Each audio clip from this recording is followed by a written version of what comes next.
So congratulations, you've reached the end of this video series and you understand the method, but you understand that it does take time.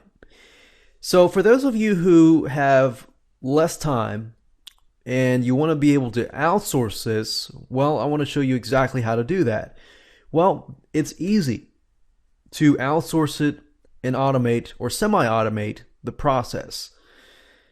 Now that you understand how it works, what I recommend that you do, as I said earlier, is to actually do it for yourself for about a week. Once you have a better understanding of your market and how to go about doing this, then I guarantee you that you will learn things along the way. While you learn things along the way, it is easier for you to pinpoint someone who will be good and someone who you can teach exactly what to do. Because a lot of people make the mistake of just, okay, this is a great idea, I'm going to outsource it.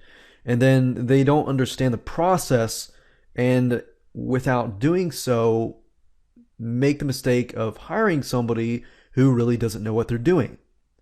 So that's the best way to teach it. Do it first, then teach it, and you'll be able to find somebody who will do a good job. Now, I recommend a site called odesk.com. And it looks like this. If you go to this page and you go to hire freelancers, you will see a search box, which will allow you to search for people who might be good for this. Now, I personally like to find somebody who is passionate about the topic that my Facebook fan page is all about. So if you find somebody who may not necessarily agree with your Facebook fan page, whether it's the idea, the concept, or anything, and then just getting them to do it is not going to help at all, because guess what? They're not passionate about the idea. Therefore, the engagement with the other Facebook fans that are active fans may not go as well.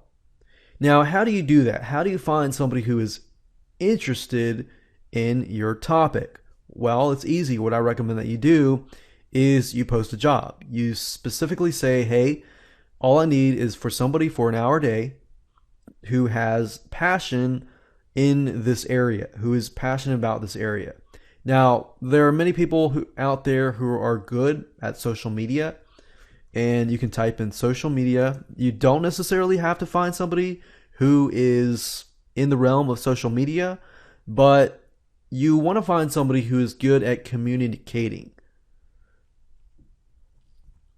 So one little tidbit is to communicate with those people who apply on the job and see how well they communicate. Are their language, in whatever your language that you're looking for, is it good?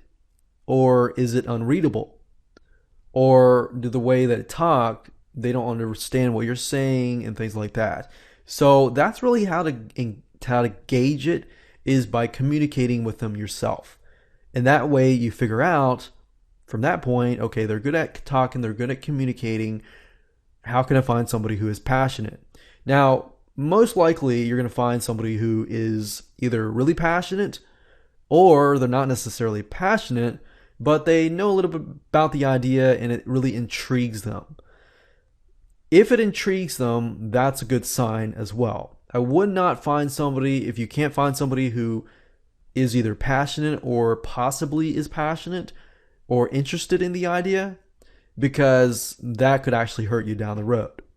Now, with Odesk, I like it because it's really easy to find people here. And the way you do it is you type in a keyword and you can search by feedback score. So usually I'll choose somebody with 4.5 and above. So we'll click on this. And basically what Odesk does is it narrows people down. So we could change it to, let's say, hourly rate, no more than $5. Because what we're asking is just somebody to go on a Facebook fan page, find active users, find active fans, communicate with them, and that's it. Not too complex. Now, from this point, I normally choose at least 1 hour because I don't really want anyone who is a new account, unless they're referred by somebody else that I know. And any location is fine. So from that point, you can post a job and see the applicants, see if how they communicate with you and so forth, all the stuff that I discussed, and use your due diligence.